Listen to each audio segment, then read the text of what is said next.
I'm at Dorchester Heights. This is the spot where cannons were placed in early March of 1776 that eventually compelled the British to evacuate the city of Boston. Evacuation Day, it's a holiday only celebrated in Boston and Suffolk County. Henry Knox, age 25, heavy-set man, over 300 pounds, and his brother William, age 19. Knox was a good friend of General George Washington's, and he had an idea. What if they went up to Fort Ticonderoga, 300 miles away, took the cannon there, and bring them back to Boston, place them here on the Heights, because they had just lost Bunker Hill in June of 1775. But the British seemed to be lax and didn't care about this position, getting the high ground. When Henry Knox first proposed this idea, this operation, he was laughed at. General Artemus Ward giggled, and General Washington, who was a good friend of Knox and had full belief in what he was going to do, said, "Well, you're going to help him, Ward," which he did. And Knox set out. His plan was to go to Fort Ticonderoga, which was captured in May of 1775 by Ethan Allen and the Green Mountain Boys, and also Benedict Arnold. And Arnold never got the credit for that. And that's one of the reasons why he became a turncoat. So in November of 1775, Knox leaves for Fort Ticonderoga with his brother Billy. They get boats called bateaux, scows, and petty augers. They're going to load the cannon from Fort Ticonderoga, which is at the base of Lake Champlain. Then they have to use portage overland and get into Lake George, travel 33 miles south of Lake George. Now, there were three types of cannon that were taken by Knox from Fort Ticonderoga: cannons, howitzers, and mortars. Mortars have more of a straight-up trajectory, short range, medium-range howitzers, and of course these long-range cannons. They had an 18-pounder, two 18-pounders, and they had a 24-pounder, which was the prize of the drag, 300 miles from Fort Ticonderoga on sleds taken by oxen. So they loaded it up, and it took them several days, almost the entire month of December, for William to get all the cannons out of Fort Ticonderoga into small boats, row them down, in some cases sail them down. They had one sailboat. Then offload them. William Knox will stay behind. Bill Knox, 19 years old. Henry's going to go out ahead now and get provisions. He's going to get a bivouac where they're going to sleep, food, oxen, sleds, rope, pulley, and actually he doesn't know the trail. He's got to find the trail that he's going to drag these thousands of tons of cannon 300 miles. And he made a lot of suppositions. He needed Lake George to be unfrozen. By the time he got across it, he needed both the Mohawk and the Hudson River to be frozen. It was a treacherous route. They had to cross the Mohawk River and the Hudson River 4 different times. He's now securing, going in General Schuyler, hey, which way should we go? Which is the best way to ford the Hudson, the Mohawk? They had to, I think it was travel down the east side of the Hudson, cross the Hudson and the Mohawk, travel down the west side of the Hudson, and cross back across the Hudson to the east. He has to go. So they're going to down the Hudson River, and they're heading to Albany. It's Christmas Eve, and there's no snow. So how are they going to drag them from sled now? And Henry Knox gets his wish. Over 2 feet of fresh snow falls.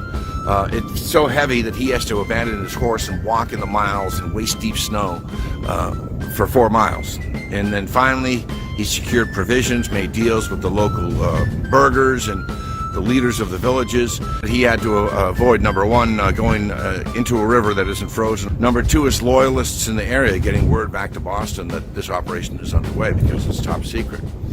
So they get to 2 feet of snow. Eventually they cross the Hudson and they lose a cannon of the Mohawk. It's pulled out. They get to Albany, and all the villagers of the Albany, young men, women, and children, help pull the cannon out of the Mohawk River. You're here, Albany.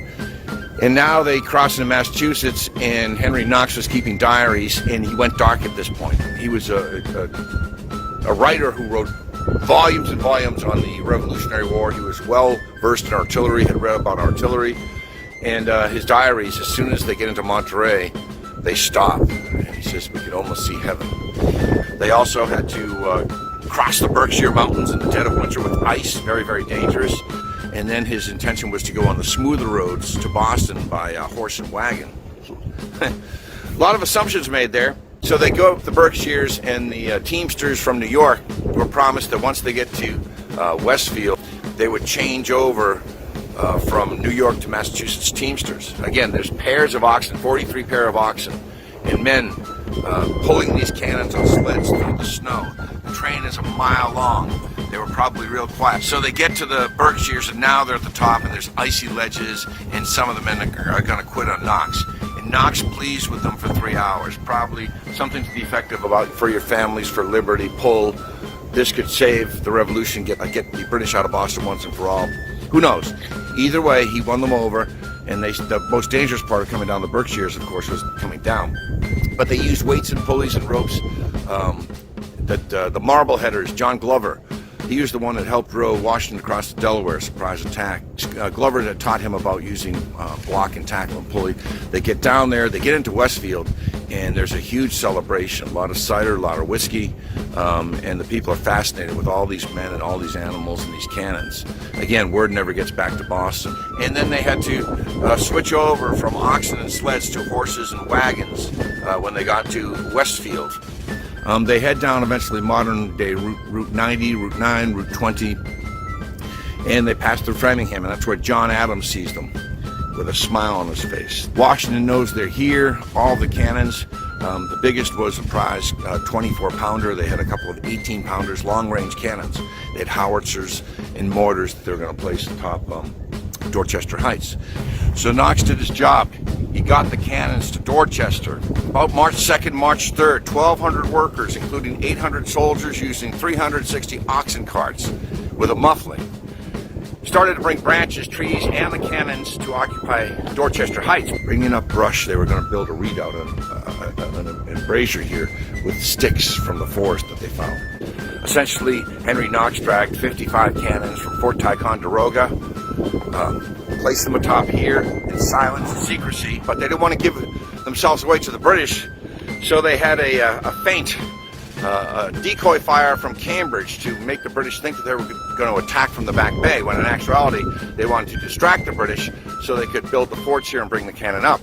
And General John Thomas marched his men across Dorchester Neck into the heights, and that's where they built the embrasures, the redoubts here, but it was a clandestine operation, very secret. Everybody, every single person kept it to themselves, and the British never got back to them. And they successfully built a fort here with cannon that they had taken from over 300 miles away from an abandoned fort. And then they actually opened fire on British positions, and the British fired back from their ships. So essentially, this is the point that they'd out over my shoulder they'd be looking at in Boston. And again, these long-range cannons like this puppy here could certainly reach the ships that were anchored in Boston Harbor. In fact, 4 men were killed in this very zone one of the first nights of the engagement. There was actually a short battle of Dorchester Heights, a battle of South Boston. So it's not that the British saw the guns and just said, oh, we're going to get out of here. No. So by morning, it gets back to General Howe of the British that, wow, they put cannon up on the hill. And he says, F that, we're going to take them down. And one of his confidants says, General, we can't afford another victory like Bunker Hill, where they had over 1,000 casualties. So then they load them up, the British, Howe loads them up in the longboats. They're going to come across the harbor and attack the redoubt and take down these cannons. Well, a nor'easter comes up, what the British described as a hurricane. And the men in the longboats, they couldn't launch the operation. They were in the longboats overnight. They got seasick. So Howe said, we're going to leave Boston. If you fire on us, we'll burn the city to the ground. But by March 17, 1776, General Howe with the British Army and his 4,000 troops decided to split from Boston. A bunch of rabble, not worth the cost, worth defending. They were surrounded on the peninsula of Boston, known as the Shawmut Peninsula. So they basically sailed out of Boston Harbor. Meanwhile, they started burning homes in South Boston, burning homes in Boston. They had looted all the stores, including Henry Knox's bookstore. They had taken that in April 1775. And there was a smallpox outbreak during that time as well. So when Washington came in with 1,500 of his own troops, they were all immune to smallpox. But the British evacuated Boston on March 17, 1776. Today, as of 1901, is commemorated in Boston and Suffolk County as Evacuation Day. A lot of assumptions made, but you know something? It worked.